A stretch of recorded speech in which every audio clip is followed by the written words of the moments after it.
Okay. All right. Well, that should be it. We should be going. Right. So I'm jumping in to do the check-in.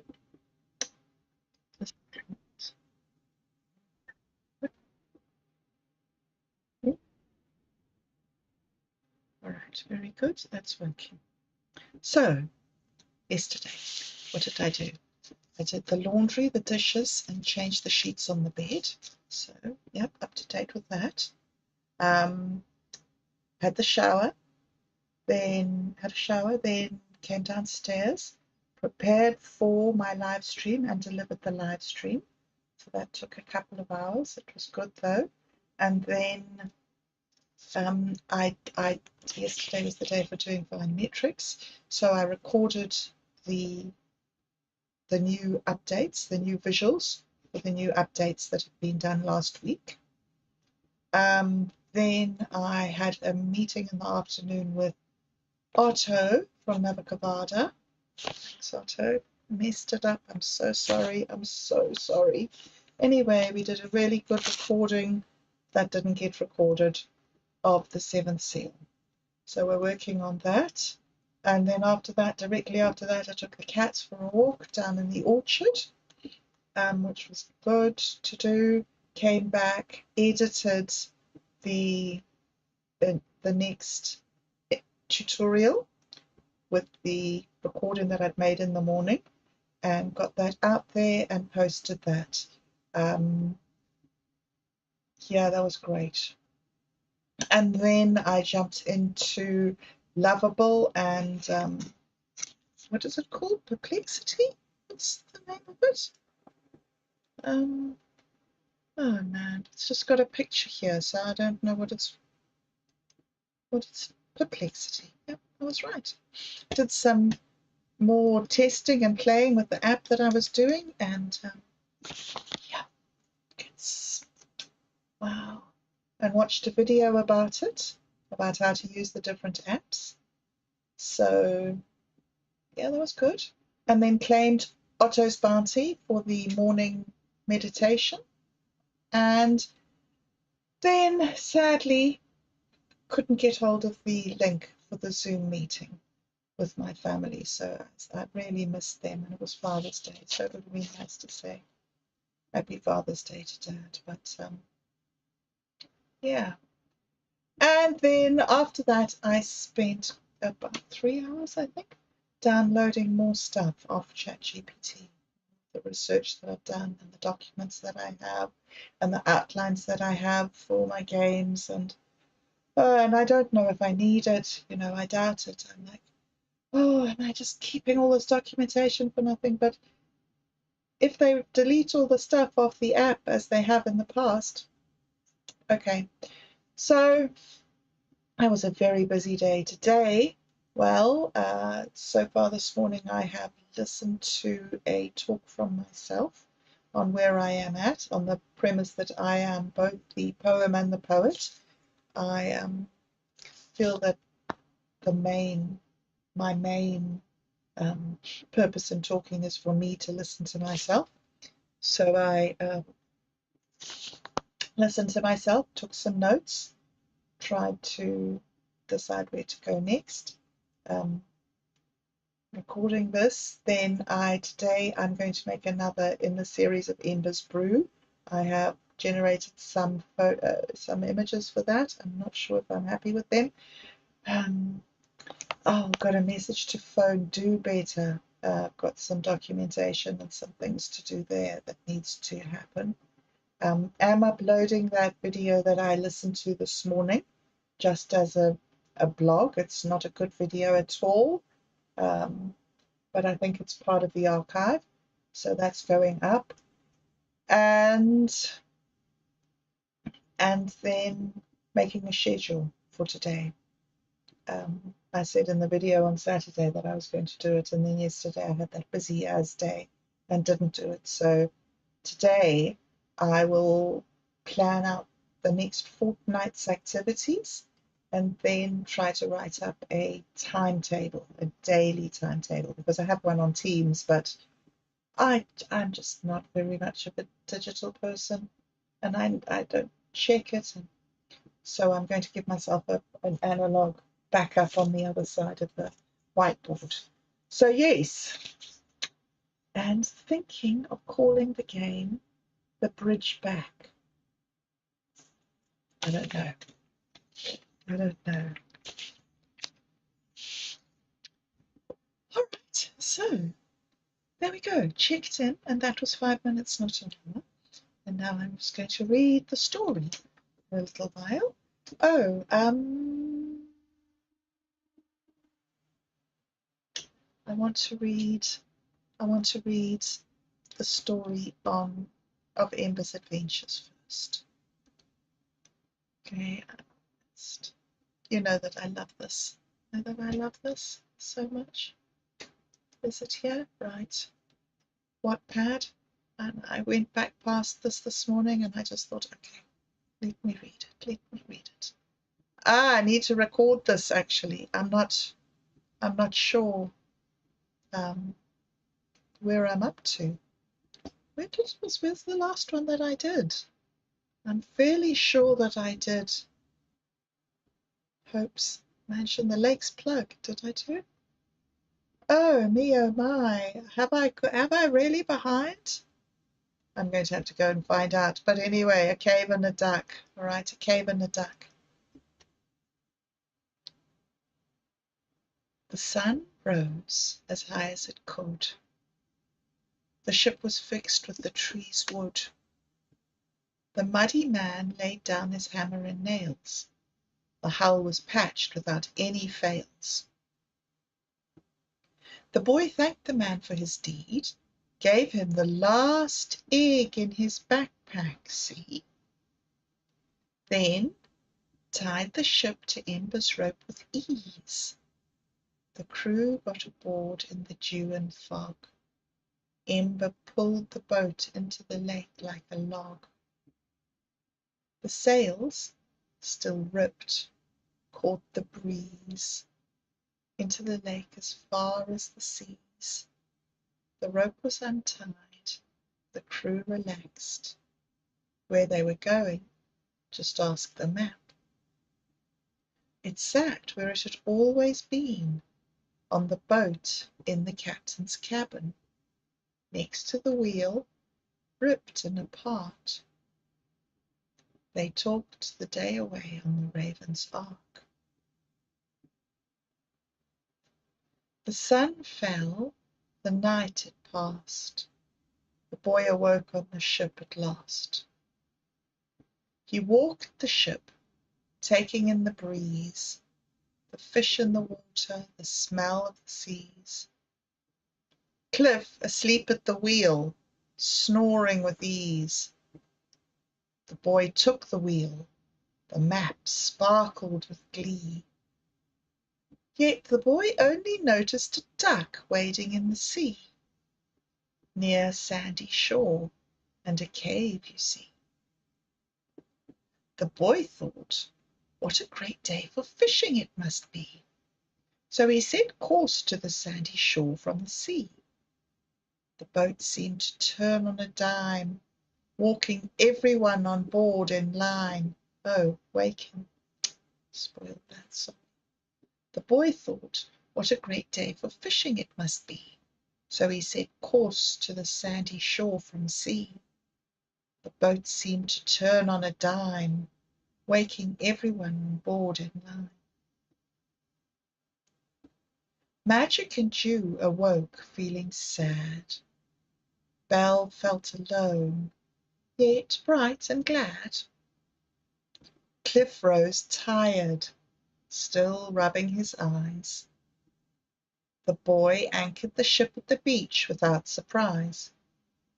Ember dove down next to the ship, grabbed a huge shark-looking fish, slightly burned it, then swallowed its bits, landed on sandy, sunny shore to nap a bit. Cliff stood, walked, and opened a hatch, pulled out some rods and reels from that. Yet they needed Yet they needed bait to cast from the craft. So they went looking for bait to catch bass. They searched the beach, dug some holes. They found some worms, wouldn't you know? They cast a net and their fishing lines. The day was perfect for fishing, they would find. They fished for about an hour or so, enjoying the beach and sand in their toes. They caught enough to eat for them all. Bass, rainbows, catfish, and crawl. They grilled it up and ate it all. Then they went exploring, you see, into the cave. And what would be? The cave was flooded up to their knees, dark and musty, and where something did breathe. Dark and musty, where something did breathe. It came out the dark. A troll, you see. Magic said in a hushed tone, a troll, we must be in its home. Yet, to her surprise, it was as real as could be. All the rest they could also see.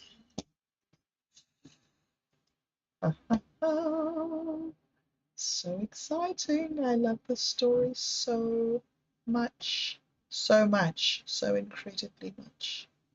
Okay, so there we go. I have shared that with you, and I'm glad I did. I hope you enjoy it. It's a wonderful story. It's on Wattpad. This Wattpad it's got the whole of Ember's adventures. Before that, Ember's brew, and before that, Ember's ashes, which is the conversations that happened before the story started. And the beginning of the story, perhaps no, I'm not sure. Anyway, so as you know, I love it.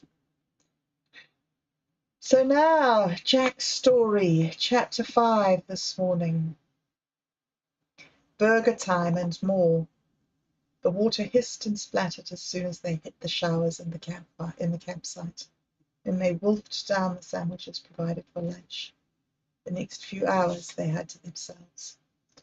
They presented themselves at the huge tent, which served as a meeting and information centre.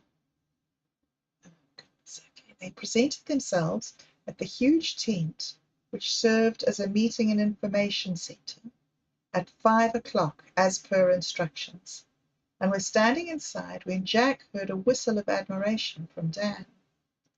"Wow, Jack, she sure is a looker," said Dan. "She's hot," said Adam.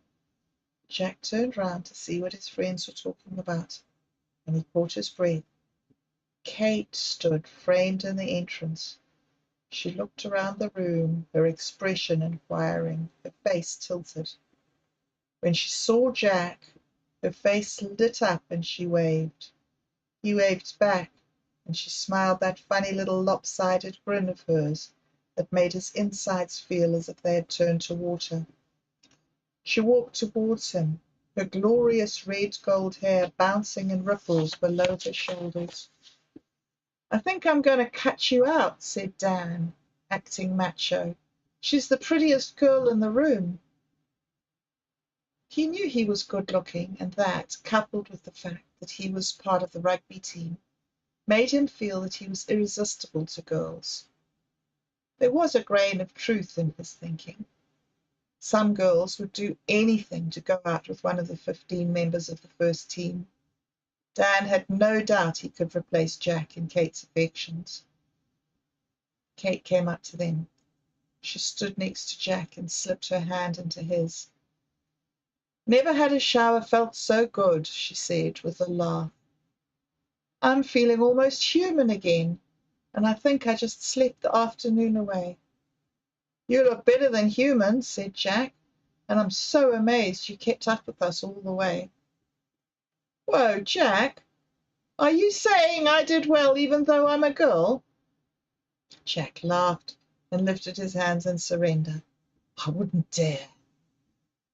I'm so stiff, confessed Adam hastily, trying to diffuse what he thought might escalate into a major confrontation. Jack and Kate seemed to him to be the perfect couple, but he had been privy to some humdingers of arguments between them, usually over what Kate interpreted as Jack patronizing her and trying to give her special treatment because she was a girl.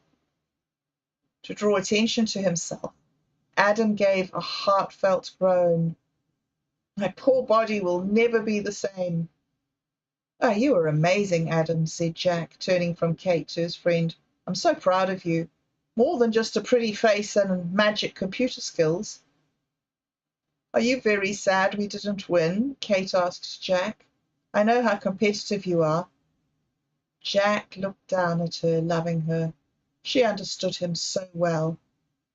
Here's the thing, he said. It was chiefly bad planning on my part. We should have got more of a lead at the beginning. And then, of course, getting lost didn't help. All the same, it was a great race. I have a few modifications to make if we ever do this again. His friends laughed. I bet you do, said Dan. Nothing ever stays the same with you, does it? Just then the bell rang. Elaine was on the loudhailer again, congratulating them all on a great race, the sportsmanship, and something to look forward to. Awards at prize giving in 2 weeks back at the school. Then she invited them to a build-your-own-burger supper. She pointed out the stations where the burgers were being flipped by the camp cooks and the table with all the fixings on it. All assembled back here at 6:30. We need volunteers to clean the tables and set up for this evening's entertainment. Wait for it. A quiz. A huge groan went up from the students. Nonsense. It'll be fun. Choose your teams of 4 to 5. Groan, said Jack. Adam, I'm on your team. Nerds do have their uses. Well, thanks for nothing, said Adam. Kate, what about you? Yep, count me in. And I'm in too, said Dan.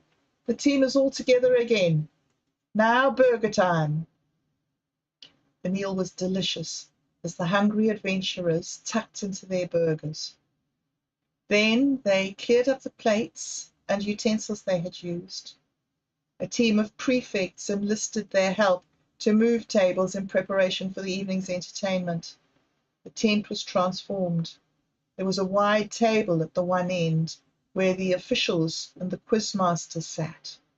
In front of them was a dais where the teams would be sitting when answering the quiz questions. The remainder of the space was filled by round tables, each with 4 or 5 seats, where the rest of the students would await their turns. Elaine stood up, the loudhailer in her hand. Welcome to all of you. This is the last of the organized activities for the camp. Her words were met by a resounding silence. We have an unexpected guest. Please welcome our headmaster, Mynheer Andre de Villiers. Mynheer de Villiers stood up.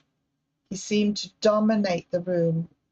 Good evening, Standard 8 and 9 students, he said, looking round the room.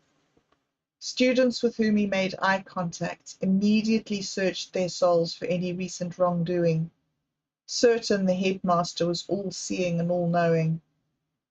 Most of the students were terrified of him. He was a tall and commanding figure, lean with powerful shoulders. There was a rather harsh set to his handsome face, and a piercing look from his dark blue eyes could send a guilty student into a quivering mass.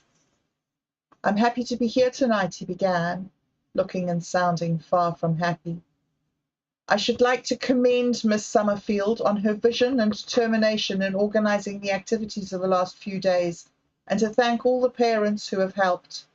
It has truly been an example of our motto, volhard or persevere, a very important inspiration for our life view. Some say that is what school is all about, but it is a place where young people mould the personal worldview that will shape their future. This camp was about testing your physical prowess and ability.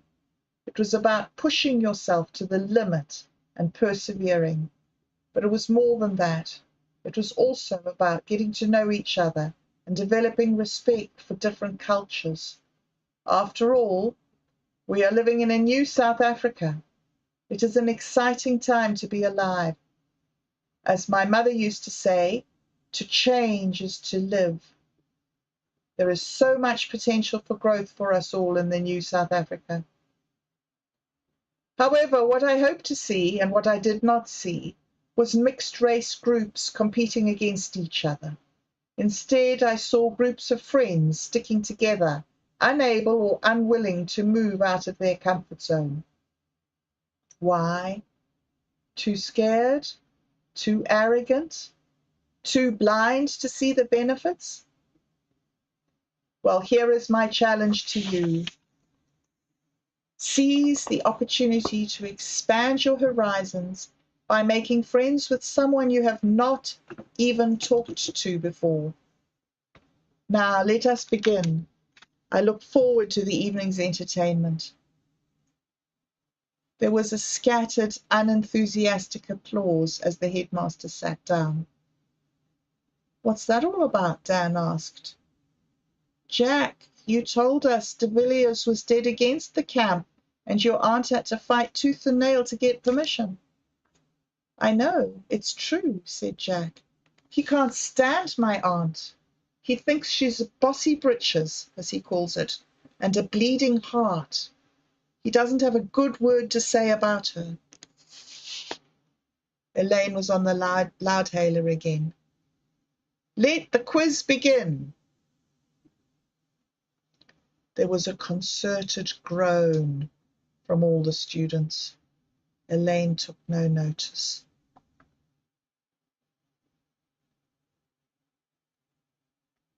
The students were divided into 8 teams.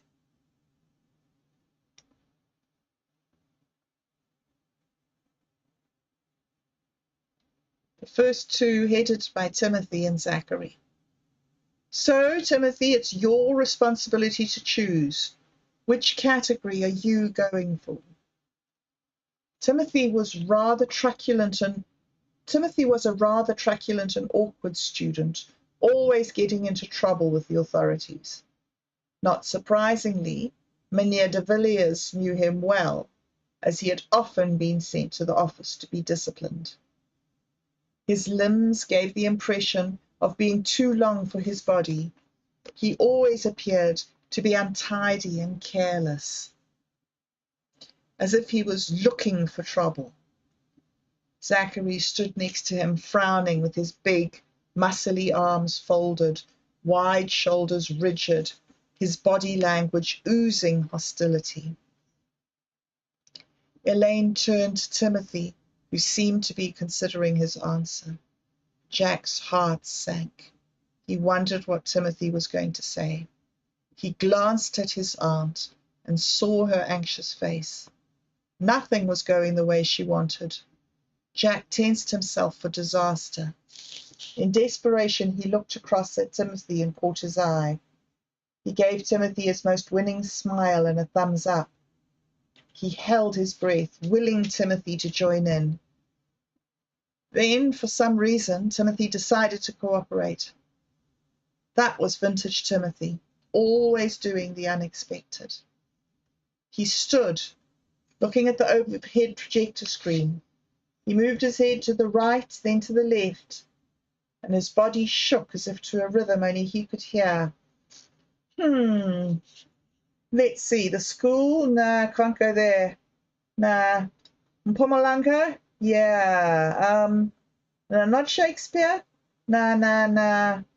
He moved his bony hips and spoke in a sing-song voice as if he was about to start rapping. His antics brought a shudder of light-hearted laughter from the audience. Phobias? Phobias. Not even sure what those are. Right. It must be Mpumalanga. Is that your final answer, Timothy? Mpumalanga? Mpumalanga, yes, said Timothy. There was some clapping and a few shouted words of encouragement from the floor. With that, Timothy got his team going. They were soon leading by a narrow margin. Whether it was that all the young people could relate to the questions, or Timothy's non-stop clowning, or the mellow feeling that engulfs a weary athlete after a huge and delicious meal, or even, heaven forbid, Mynheer de Villiers' words, the awkwardness between the students had abated. The crowd roared when Timothy's team was declared the winner of round one. By now, the student audience was getting into the swing of things, and a lot of barracking was taking place. Team members were booed for getting the wrong answer and loudly applauded when they got it right. Jack looked around the room. Everyone was in good spirits, laughing and pointing, trading insults, shouting and stamping. He let the waves of camaraderie and community wash over him. There was a friendly, happy atmosphere in the room, in stark contrast to the way the students coexisted earlier in the day. He glanced over at his aunt. She seemed to be trading banter with the headmaster, his usually harsh features transformed as he laughed. Last two quiz teams, take your places on the dais. Jack walked up to the desk and took his place with the rest of his team, Kate, Adam, and Dan. As their opponents took their places, Jack saw to his chagrin that innocent Kahari was one of the team, and he drew a quick breath. "What's wrong?" asked Kate. "That cocky little know-it-all is in the team," said Jack. "Shush, Summerfield. Don't talk like that," Kate hissed, drawing her brows together and glaring at him. "Don't know why you have such a problem with him." "Only one category is left, phobias," said the quizmaster. "Let's get started. Team A4, Jack's team. What is arachnophobia?" "Easy," said Jack. "Fear of spiders." Next team, B4. Agoraphobia? The answer came. It was Innocent, who seemed to be feeding the answers to the rest of the team, Jack noted. It aroused his competitive streak to white-hot level. A4, claustrophobia, fear of confined spaces. B4, herpetophobia. Herpetophobia? Fear of snakes. Clarify, please. "Oh," said Innocent, "reptiles, fear of reptiles." The quizmaster consulted with Elaine. "Yes, you get that." And so it continued, with each team holding its own until the teams were tied at 4 each. "Last question," said the quizmaster. "This is the tiebreaker. Shout out the answer. First to answer wins. What do you call the fear of peanut butter sticking to the roof of your mouth?" "Ooh," came the cry from the floor. Then dead silence. Jack jumped to his feet on the one side of the dais and Innocent on the other. They glared at each other, then in union both yelled, "Arachibutyrophobia." "I never thought you would get that one." Elaine's voice was amazed. A tie. The room descended into chaos, with clapping hands and shouting congratulations. Eventually, the students were persuaded to line up for hot chocolate drinks and cookies before bed. "How on earth did you know that random fear?" asked Adam. "My father," said Jack. "He's a trivia collector. I think that's the first time his trivia has paid off." "Well, that was lucky for us." Innocent was passing with his group. "Hold on," said Adam. "How did you know the peanut butter answer?" "My father," said Innocent. "He thought it was a joke."